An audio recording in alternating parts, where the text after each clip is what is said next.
Yun po, magandang hapon po sa inyong lahat. Maraming salamat po sa pagpunta nyo dito sa aming grand launching.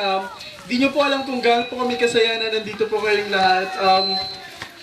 After nung mga nakaraang pagpunta namin dito, ito na po yung simula nung project namin. Gusto po namin i-introduce sa inyo kung ano po talaga yung project namin. Ang title po ng project namin is Agos Ilog, isang panata para sa malinis na tubig. In short po, Agos Ilog po. Isasabay-sabay nga po tayong lahat. 1, 2, 3, go! Agos Ilog! Yun po.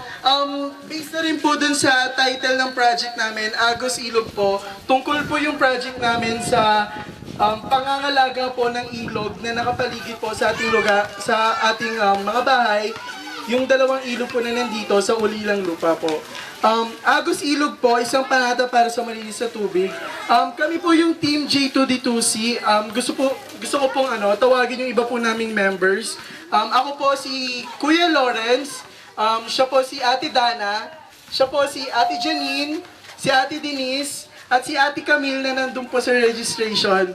Ate Camille, hello! Yan. Tsaka po, nandito rin po yung advisor po namin na si Ma'am Lynn Torres po. Yan. Pwede nyo po kaming lapitan kahit anong oras po kung may mga katanungan po kayo tungkol sa project namin. Siyempre po, ang partner po namin sa project na to is yung Unilab Ideas Positive. Ang UIP 2012 ay isang kompetisyon na naglalayong makapagbigay ng oportunidad sa mga kabataan na makatulong at maging parte ng positibong pagbabago. So yun po, this year po, gumawa ng competition ng Unilab kung saan po naghahanap po sila ng isang grupo bawat university sa buong Pilipinas. So bali yung sinalihan po namin competition is pang buong Pilipinas po. Nung first phase po ng competition, 82 teams po kaming lahat. Tapos, yung mga judges po, nag-screen po sila nung 82 teams na po yun, and natira po is 29 teams. Yung 29 teams na po yun ay nabawasan pa po into 12 teams. So, bali 12 grupo po ang naglalaban-laban sa buong Pilipinas. At maswerte po na nakapasok po kaming lahat doon. And yun po, ang isa pong requirement is maghanap po kami ng isang lugar na gusto naming tulungan. So, yung napili po namin is yung community nyo po, which is yung Ulilang Lupa, Barangay Malagasang 2E. So, yun po, nagpapasalamat po kami na tinanggap nyo po kami dito. And, syempre po, bilang bigay na rin po ng aming pasasalamat, gagalingan po namin at paggagandahin po namin yung mga proyekto na nakahanda po para sa inyo. Next po is,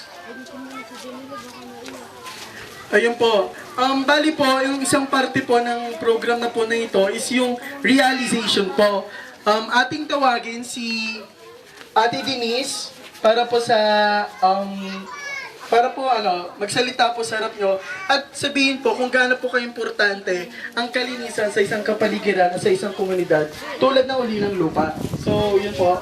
Tawagin po natin si Ate Denise. Palakpakan po natin. Magandang hapon po, Ulilang Lupa! Ayan.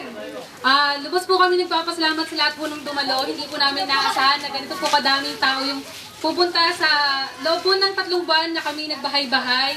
Sa bawat linggo po na nagpunta po kami dito.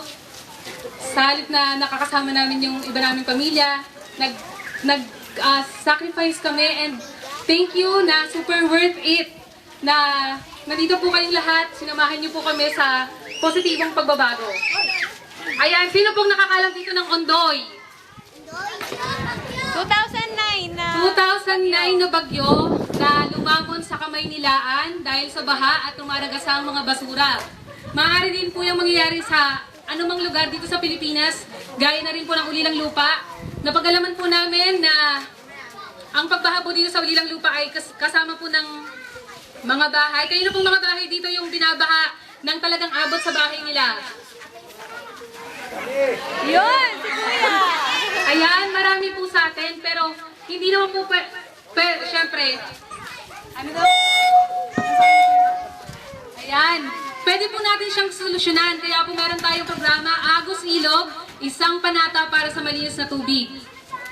Kung matatandaan po namin natin, 700 na tao yung namatay sa Ondoy, 2009. Ito po yung patunay ng kasabihan na ang basura mong itinapon ay babalik sa'yo. Naniniwala po ba tayo doon? Aba, syempre po. Ano po ba yung mga epekto ng basura? Unang-una, pagbaha. Bumabaha po ba dito? Samot-saring sakit tulad ng diarrhea, cholera, dengue. May na-dengue na po dito? Madami na po. Amoebiasis. Ayan, nakasalalay din po sa mga basura ang buhay at kalusugan ng ating mga minamahal. Hindi lamang po ng mga kabataan, kundi ng ating mga magulang, mga lolo't lola, mga mahal natin sa buhay. Kasama na din po dito ang kalagayan ng ating kalikasan, ng ating kapaligiran. Nung nag-survey po kami dito, nung sa bandang taas po hanggang dito sa baba, tinanong po namin kung gano'n na po katagal dito yung mga tao. May sumagot po sa amin na mga 1 year lang sila dito, meron pong iba 16 years, 21 years. Nung ipinalarawan po namin kung ano po yung itsura ng ilog noon, malinaw ang tubig, maraming isdang lumalangoy, pero at higit sa lahat naliligo po ang mga bata, gayon din ang mga kabataan. Ngunit ngayon, yan, madumi na po, marami na pong basura, sari-sari, solid waste, mga plastic, human waste, di ba po? Nag-survey po ulit kami, tinanong namin kung bakit nga ba ganun po ang kondisyon ng ulilang lupa. Napag-alaman po namin na walang kolektor ng basura. Tama po ba? Walang kolektor ng basura, kaya ano ang bunga? Dalawang paraan para mawala yung mga basura. Ang una, magsusunog ng basura para maging abo. Pero yung abo, diretso pa rin sa ilog. Pangalawa, ikaw ba inililibing mo? Sige, tatlo na. Sabi ni Kuya, yung pangalawa, inililibing. Ano po yung inililibing natin, Kuya? Basura. Anong klase mga basura? Nabubulok? Hindi nabubulok? Lahat? O sige. Ayan, kaya kailangan natin matutunan kung paano po mag-iwan-walay ng basura. At pangatlo po, itinatapon yung basura direkta sa ilog. Ayan. Okay lang po ba kung anyayahan ko po ang lahat na stay lang po dyan sa upuan nyo at tayo po ay magsipikit. Lahat po, pati po nang nakatayo, pumikit po tayo. At magkakaroon po tayo ng isang malawakang imagination. Ayan, pikit po tayo. Yan, pikit po tayo.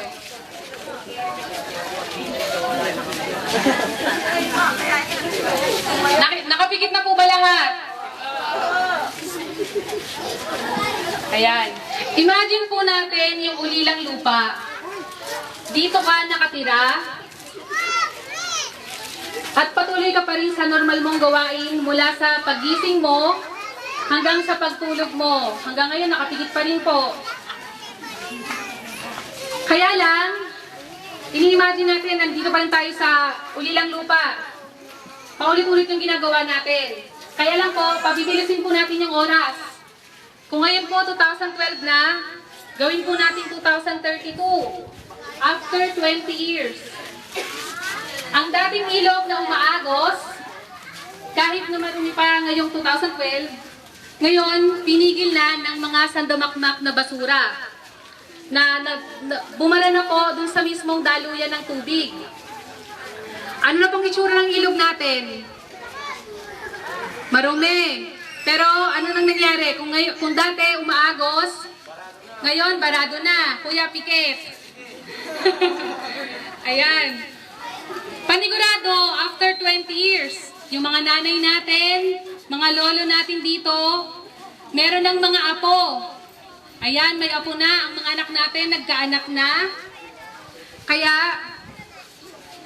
Kaya lang, hindi na sila tumatakbo gaya ng dati.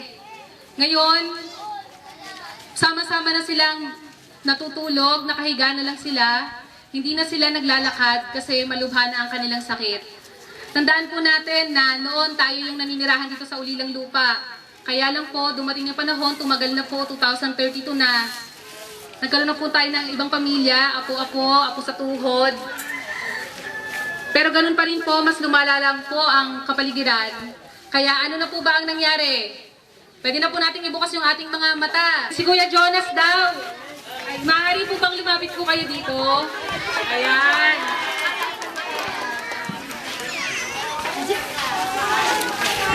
Magandang hapon sa ating lahat. Sa totoo lang, wala akong nakita kasi nakapikit ako eh. Pero may naisip ako. Ang naisip ko sa 2012 up to 2032, si Sir, 20 years after now, no? So, medyo matagal na panahon yun. Ngayon pa lang, minsan yung tubig dyan, bumabara talaga eh. Hindi lang ilang beses ako nagkuha ng basura dyan kasi minsan nababarado. Baka nga pagdating yan sa mga panahon na yan, kung lulobi na nandyan pa tayo sa panahon na yan, baka yung tubig na yan, tama ka, baka hindi natatakbo yan. Kaya ngayon pa lang, tama ka. Bilib ako sa programa nyo kasi yung programa nyo, yung adhikain nyo, yun din ang adhikain ko eh. Ako, binado ako, nagtatapon ako ng basura. Pero minsan, nipikit yung mata ko. Kasi yung pagtapon ko, punta sa loob ko eh. Kasi alam ko kasi bawal yan.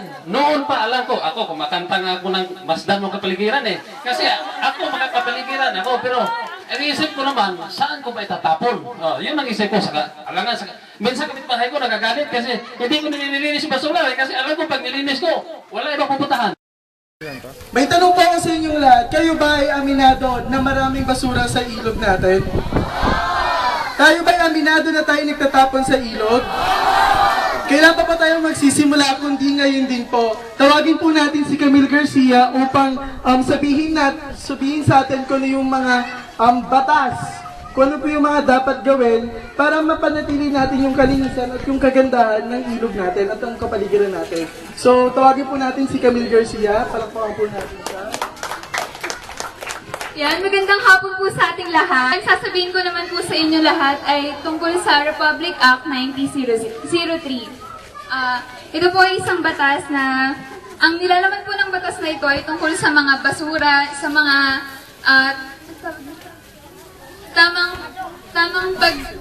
tamang paghihiwa-hiwalay ng mga basura, tamang pagtapon sa mga basura.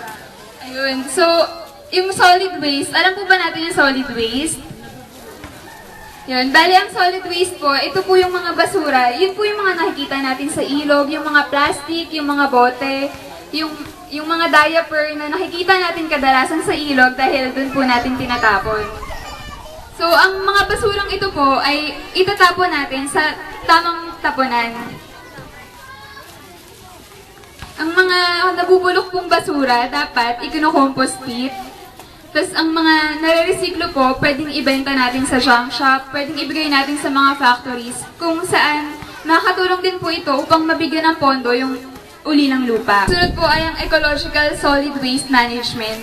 Tungkol naman po ito sa kung paano natin masusolusyonan yung ganitong problema. Meron po tayong apat na paraan upang masolusyonan ang mga problemang kinakaharap natin.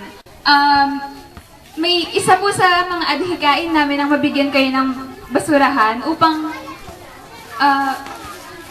maitapon po natin sa tamang lalagyan yung mga basura natin at upang mailabas din po natin para hindi po tayo sa ilog nagtatapon ng basura. Ang sunod po ay yung mga na-recycle po natin gamit, hindi naman po lahat ng gamit ay mare-recycle, kaya yung iba po ay ilalagay na sa dump site. Doon po nilalagay yung huling basura. Yun po. Dagdag kaalaman lang po, ang paglabag sa RA 9003 ay isang criminal offense. Maaari po tayong, sa paglabag natin dito sa batas na ito, maaari po itong maharating sa korte.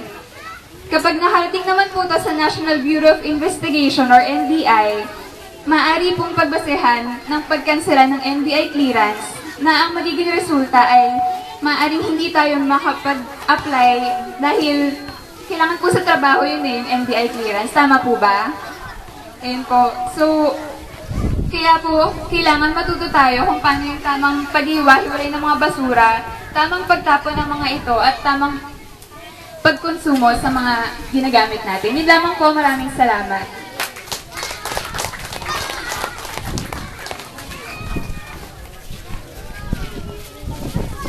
So yun po, sinabi na sa atin yung tungkol sa batas at pinarealize na rin sa atin kung madumi ba yung kapaligiran natin. Ngayon po, i-explain ko na po kung ano po yung mga proyekto na hinanda po namin para sa inyo. Unang-una po sa lahat, meron po kaming gaganapin na seminars, workshops po. Yung seminars po, tuturuan po namin kayo kung paano po maghiwa-hiwalay ng basura dun sa nabubulok, sa hindi nabubulok, sa pwedeng i-recycle. So, dun po sa mga basurang yon, tuturuan po namin kayo kung paano po ililigpit ang lahat ng yon. Katulad po ng sinabi ni Kuya kanina, yung ibabaon po yung basura sa lupa. Hindi lahat ng basura pwedeng ibaon sa lupa.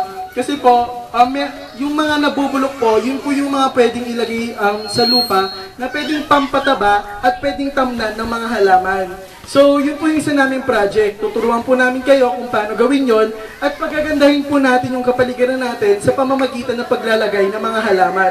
Okay po ba yon?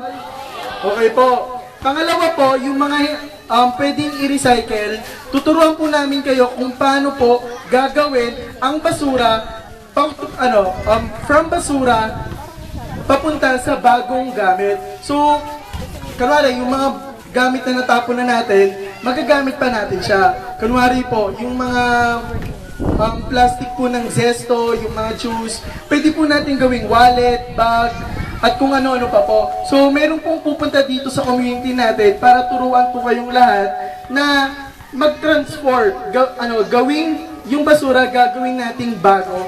Yung basura, gagawin po nating hanap buhay. Kasi, pwede rin po nating ibenta yon at tutulungan po namin kayo. Okay po ba yon? Okay po. Pangatlo po, yung mga pwede pong ibenta sa junk shop, ibebenta po natin. Yung mga pera po na galing dun sa pinagbentahan ng mga basura, gagawin po natin yung fund ng buong ulilang lupa. So kung may kailangan po tayong gawin or mga activities, kanwari, yung palating po na Christmas, yung mga Christmas party po natin dito. May Christmas party po ba kayo dito taon-taon? Wala. So ngayong taon po, magsasagawa po tayo ng Christmas party. Okay po ba yon? So yun po. Yung pera po na gagamitin doon is galing doon sa pinagbentahan po ng mga basura natin. Okay po ba yon? Doon po natin malalaman na ang basura, meron din po tayong nakukuha pera mula sa basura. So, wag po natin baliwalain yung mga basura po na tinatapon natin. Kasi meron din po tayong makukuha doon na benepisyo. Bali, hindi lang po sa totoong gamit po nun, kundi po, kapag nasira na po yun or naging basura na po, magagamit po natin. Next po is bibigyan po namin kayo ng community trash can.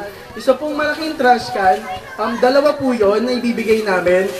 Doon po sa community trash can po na yun, meron pong division po. Division. Isa po para sa mga nabubulok, isa po para sa hindi nabubulok, at isa po para sa mga pwede pang i-recycle. Okay po ba yon? Yung buong basura na po yung ibibigay po namin sa inyong lahat. Pero po, meron po kaming pakiusap. Aalagaan po natin to at hindi po natin sisirain. Okay po ba yon? Okay po ba yon? Hindi po natin sisirain ha. Hindi po, aalagaan po natin to ha. Okay po ba yon? Okay po. And next naman po, ang kailangan po kasi namin is mapakita yung bayanihan ng barangay natin. Sa pamamagitan po ng bayanihan, meron po kaming isang project na tinatawag na PBB, Panatang Bayanihan para sa Barangay. PBB, Panatang Bayanihan para sa Barangay. Yung PBB po na yun, yun po yung general cleaning. Sama-sama po tayo maglilinis ng kapaligiran natin. Hindi lang po sa lupa, pati po sa ilog po. So bali, continuous po natin na nalilinisan yung kapaligiran natin at sama-sama pa tayo. Okay po ba yon? Okay po. At meron din po kaming kung kakayanin po, magkakaroon din po kami ng mga seminars tungkol po sa kalusugan ng mga bata, pati na rin po ng mga matatanda, at pati na rin pong seminars para dun sa mga creative, sa mga masining na mga residente dito sa Ulilang Lupa. Tuturuan po namin kayo, yung katulad ng sinabi ko kanina, gumawa ng mga bagay mula sa basura. So yun po, inaanyayahan po namin kayong lahat na sumama, makilahok, makinig, makilahok, makiisa sa lahat ng mga proyekto na gagawin namin. So bali ngayong hapon po, ito po yung unang hakbang patungo sa positibong pagbabago. ang competition po namin is hanggang February po. Pero po, pangako po namin sa inyong lahat, yung February po na yon para po yung sa competition, pero yung tulong namin panghabang buhay po.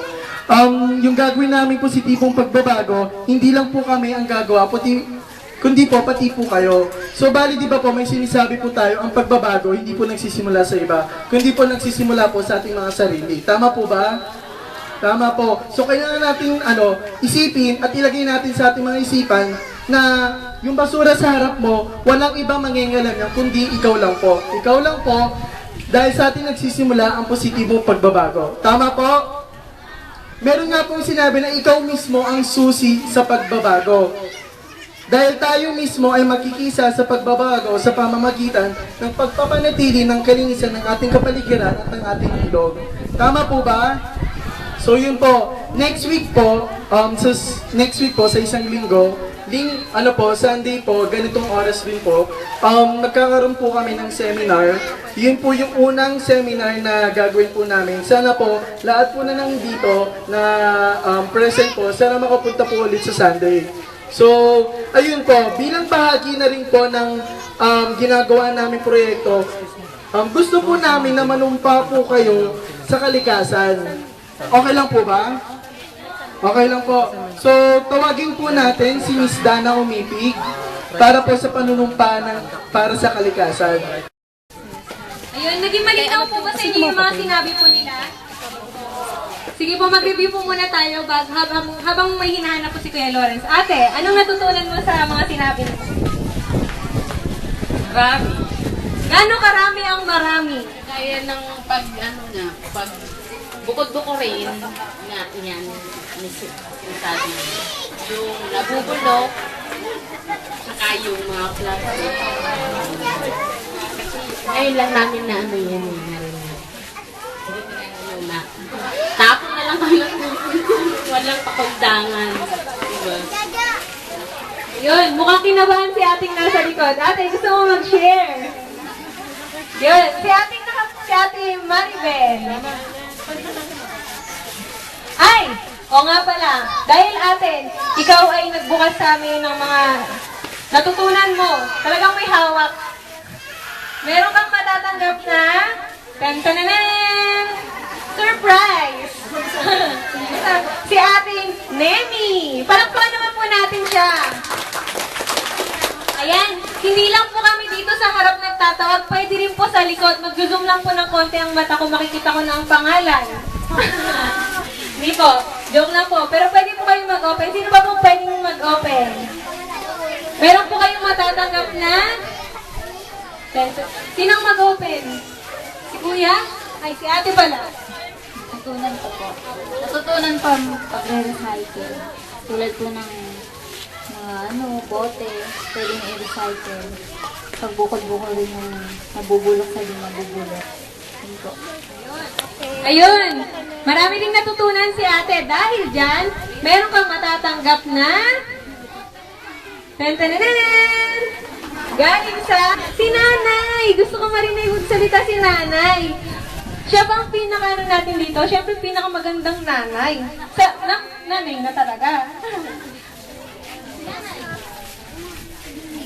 Marami akong natutunan dito. Gusto ko rin yung mga tao dito na magtulong-tulong para malinis talaga yung ilog. Kasi pag nandun ako sa gabi, nagtatapon, sinasaway ko sila na huwag magtapon ng basura. Kasi nga, linulubog kami dito. Yun lang. Ayan, si Nanay daw pala nagsasaway. Ayan, dahil dyan, meron ka pong matatanggap galing sa Agos Ilog. Ayan. Ayun, ayan po, special mention. Dahil po nagsalita po si Kuya Jonas kanina, meron din po siyang matatanggap mula sa Agos Ilog. Ayan yung mga kapatid po nating nasa labas, pwede po kayong pumasok. Ate, tunay ba na ikaw ay nagsimulang nakinig dito mula kanina? Ayan, dahil dyan, pwede ka na magsalita. Kanina pa ako dito. Oo. At natutuwa din ako na dumating itong programang ito dahil para matuto kami maging malinis kami dito sa Ulilang Lupa. At para maiwasan din namin yung mga katulad ng dumarating ng unang panahon na mga sakit at isa yung yung paglubog dito sa lugar na to dahil ang dami talagang mga basura sa ilog. Kaya maraming salamat sa inyo na tumulong kayo sa amin dito sa lugar na to. Ayan, agree ba kayo sa sinabi ni ate? Tama. Po para mapatunayan po natin na tayong po lahat ay makikilahok sa Agos Ilog, isang panata para sa malinis na tubig. Tayo po ay manunumpa sa kalikasan. So, meron po tayong mga hawak na papel at sabay-sabay po nating sasabihin po yan. Malakas po at buong puso po. Okay lang po ba yun? Okay po, tawagin po natin si Dana Umipig para gabayan tayo. Ayan, marami na po tayong marinig. Ito pong panunumpa na ito, gagawin po natin siya hindi dahil sa nandito kami, hindi dahil sa meron kayong hawak na papel, kundi dahil na rin po para sa pamilya niyo po ito at para po sa ikauunlad po ng ating ng buhay dito sa Ulilang Lupa. So sabay-sabay po tayong manumpa. Itaas na lang po natin, ay hindi. Ang gawin po natin, ipaguhin po natin, lagay po natin sa puso natin. Kasi madali lang itaas, tama po ba? Sabihin natin, sino dito ang nahihirapan? Tataas lang natin yung kamay. Eh, pag nandito nakalagay sa dibdib, nasa puso, tama po ba? Gawin natin ito ng bukal sa loob, nasa puso. Hindi lamang isip, kasama ang puso. Tama po ba? Ito ka na nalalagay siguro. Sige po, sabay-sabay po tayo. Panunumpa sa kalikasan. Ako bilang isang Pilipino, ay nangangakong gagawin ang lahat upang ingatan at pangalagaan ang aking kapaligiran. Magtatapon ako ng basura sa mga tamang lugar lamang. Pahalagaan ang angkop na pamamaraan ng paghihiwalay at muling paggamit nito. Ako ay magtatanim ng mga puno upang mapayabong ang kagubatan. At tutulong upang panatilihin buhay ang mga ilog. Kaya't bilang tagapangalaga, ituturing ko ang bawat araw bilang isang pagkakataon para ipakita ang pagmamahal sa kalikasan ng aking bayan. Naging malinaw po ba rin sa inyo ang laman po ng ating panunumpa? Ayun po, dahil po binasa niyo po siya sa sarili niyo po at dito rin po sa buong puso, dito rin po sa lahat at narinig din po ng inyong mga katabi. Tama po ba? Ayan. Gawin po natin ito ng sama-sama. So, yun po, nakapanumpa na po tayo sa kalikasan, bawal na pong bawiin yan. So, kailangan po natin panindigan at kailangan po natin magtulong-tulong para isakutuparan kung ano yung pinramis natin sa kalikasan. Kasi kapag di natin ginawa yun, baka tayo ang balikan ng kalikasan. Tama po? So, yun po, muli po, mula po sa Team J22C, Unilab Ideas Positive, maraming salamat po at pumunta po kayo sa unang hakbang patungo sa positibong pagbabago. Maraming salamat po. Magandang umaga po sa inyo, magandang hapon pala sa inyong lahat. So, on behalf of De La Salle University Dasmariñas at Unilab Ideas Positive, muli po nagpapasalamat kami. Sana po tuloy-tuloy yung proyektong ito at sana po makakaasa kami na sa mga susunod pang linggo, nandito po kami para magbigay kaalaman sa inyo tungkol sa kung paano natin mapapanatiling malinis ang ating ilog. So, thank you very much po and good day.